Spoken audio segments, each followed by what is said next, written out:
Barakatah Yahweh, Barakatah Yahawashi, Bahasham, Rakahak Wadash, Barakatum. First and foremost, I want to give all praises, glory, and infinite honors to Yahweh, Bahasham, Yahawashi. Double honors to the apostles and elders of Great Millstone who ruled and teach well.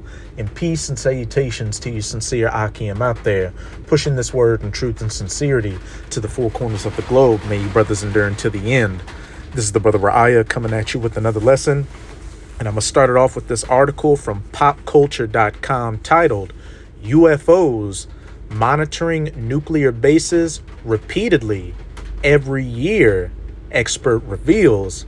And we know that according to the scriptures, those so-called UFOs are actually IFOs, identified flying objects, and they're the chariots, the heavenly vehicles of the Most High, Yahweh, whom his son, Yahawashi, along with the host of heaven, are going to be returning in to do two things: to save the elect of the nation of Israel, the nation of Israel consisting of you so-called Negroes, Latinos, and Native Americans, and to also make war against the heathen nations, chiefly the biblical Edomites, or these so-called white people.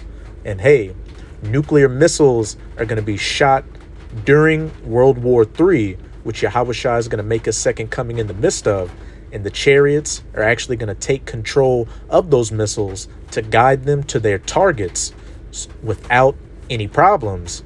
So the reason there's been so-called UFOs, seen around not just American but Russian nuclear bases over the decades is for that very purpose.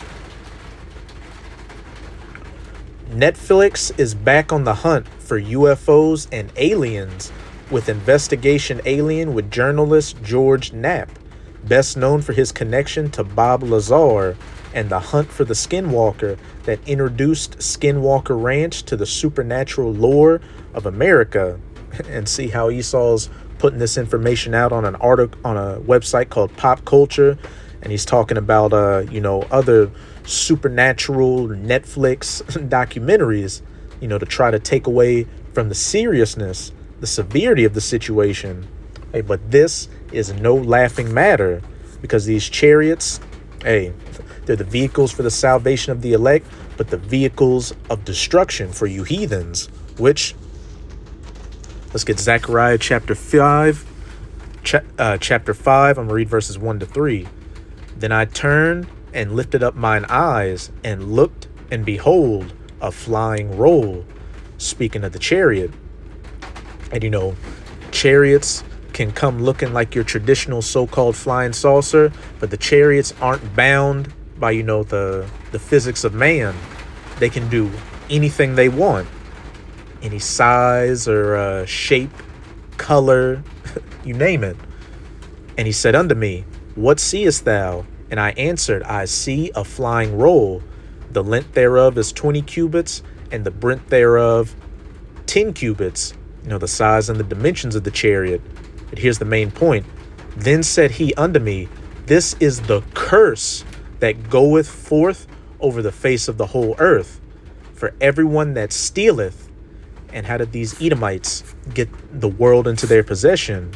Through their blessing, the sword, which they used to rape, rob, and murder with. Just look at America.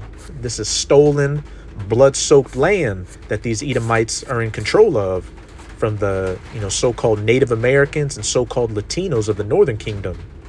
For everyone that stealeth shall be cut off as on this side according to it, and everyone that sweareth shall be cut off as on that side according to it.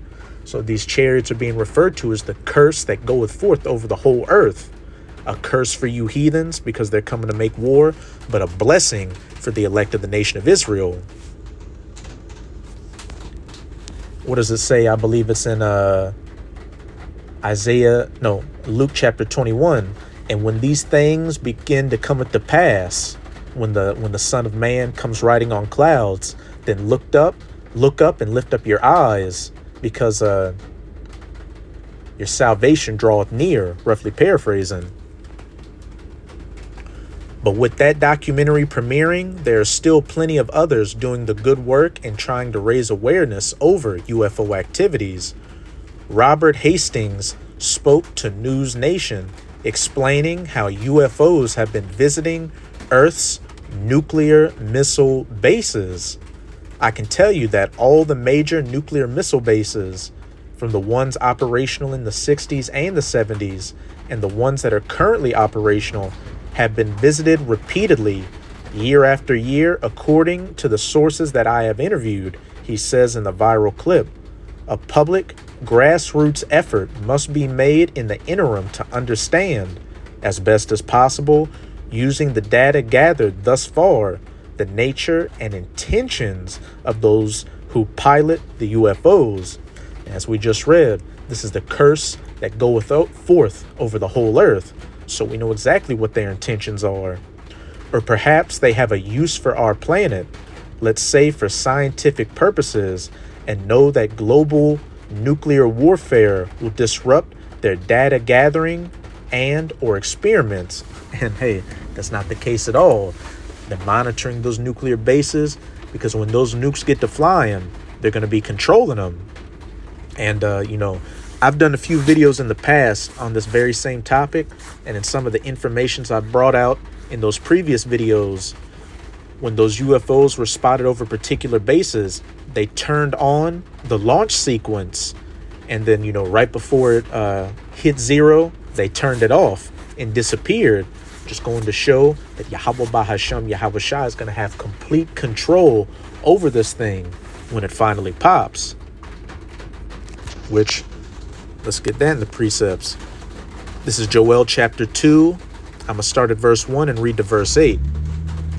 Blow ye the trumpet in Zion, and sound an alarm in my holy mountain. Let all the inhabitants of the land tremble, for the day of Yahweh cometh, for it is nigh at hand. And hey, with all these end times prophecies beginning to come to their fulfillment, we can see that the day of Yahweh is very nigh at hand. A day of darkness and of gloominess, a day of clouds and of thick darkness, as the morning spread upon the mountains. A great people and a strong. Speaking of those nuclear weapons, there hath not been ever the like, because they came about very recently, beginning with those 2 atomic bombs dropped on Nagasaki and Hiroshima during World War II. Fat Man and Little Boy. Neither shall be any more after it, even to the years of many generations, because once these nations go to shoot their nukes, every single one of them is going to be fired.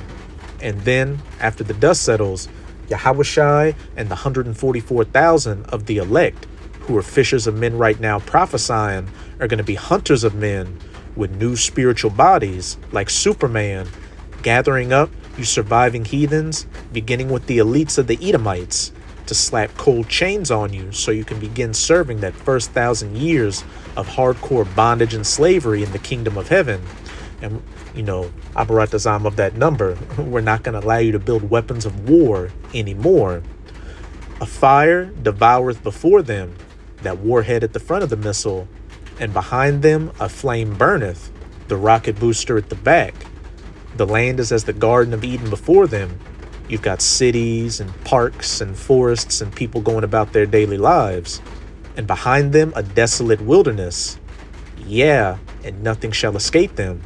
A nuclear wasteland like Fallout. The appearance of them is as the appearance of horses, and as horsemen so shall they run. Like the noise of chariots on the tops of mountains shall they leap, like the noise of a flame of fire that devoureth the stubble, as a strong people set in battle array. Before their face the people shall be much pained, all faces shall gather blackness, or ash, soot. These people getting burnt to a crisp by these nuclear missiles. But here's the main points I wanted to get to. Verse 7, they shall run like mighty men. They shall climb the wall like men of war, and they shall march every one on his ways, and they shall not break their ranks, because the spirit of Yahweh Bahasham Yahweh Shai, through the chariots guiding those missiles, are going to get them to their targets without any problems. Neither shall one thrust another, they shall walk everyone on his path. And when they fall upon the sword, they shall not be wounded. And that sword is speaking of these anti-missile defense systems, which are going to fail as well in that day, because you guessed it, the chariots are going to be controlling them to fail. Now I'm going to jump to Psalms 58. I'm going to start at verse 3. The wicked, and we know who the wicked are, as pursuant to Malachi 1 verse 4, the border of wickedness, and the wicked whom the earth has been given into the hands of in Job 9 verse 24, you Edomites, are estranged from the womb. They go astray as soon as they be born, speaking lies. Now I'm going to jump down to verse 6. So now that we know it's talking about the wicked, break their teeth, O power, in their mouth. Break out the great teeth of the young lions, O Yahweh. And we know that a lion's teeth is his main weapon. So if you break out a lion's teeth, hey, he's defenseless. So this is talking about Yahweh Bahashem Yahweh Shai breaking the teeth or the weapons of these Edomites, especially in the United States of America. Let them melt away as waters which run continually. When he bendeth his bow to shoot his arrows, those nuclear missiles, let them be as cut in pieces. The Most High, causing some of those missiles to fail so that these other missiles from these other countries can reach their targets, and also causing that sword or those anti-missile defense systems to fail as well, so those missiles can hit their targets without any problems.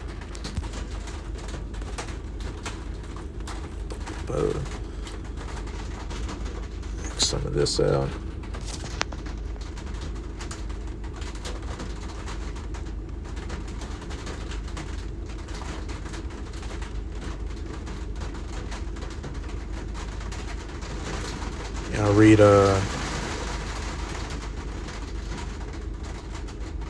I'll read this last paragraph. Hastings is a longtime member of the UFO community, stemming from his experience as a teenager working at Malmstrom Air Force Base in Great Falls, Montana.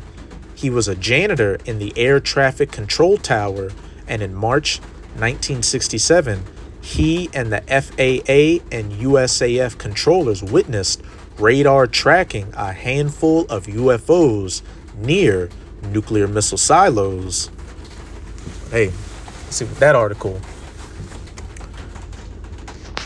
This is Isaiah chapter 66. I'm going to read verses 15 to 16.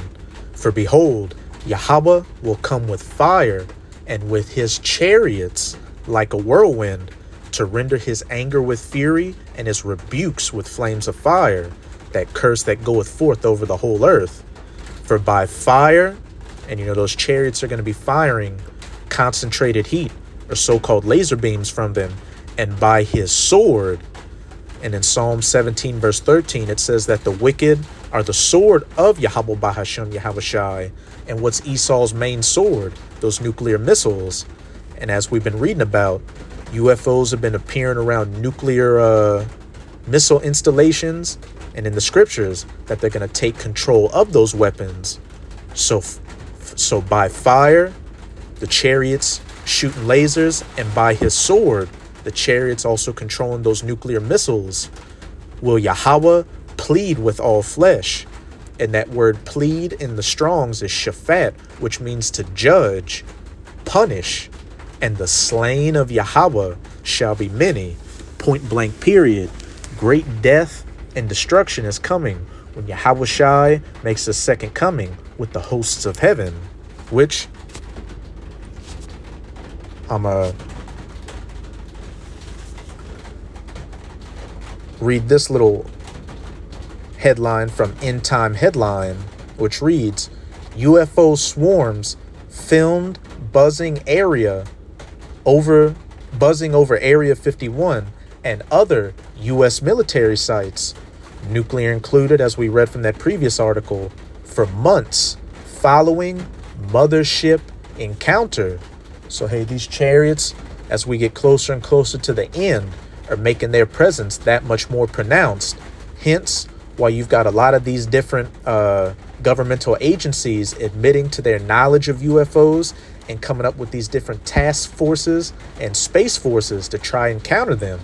And Yahushua is going to be returning in a massive fathership to spearhead everything. Which brings me to my last precept in 2nd Esdras chapter 13 in the Apocrypha. I'm going to start at verse 1.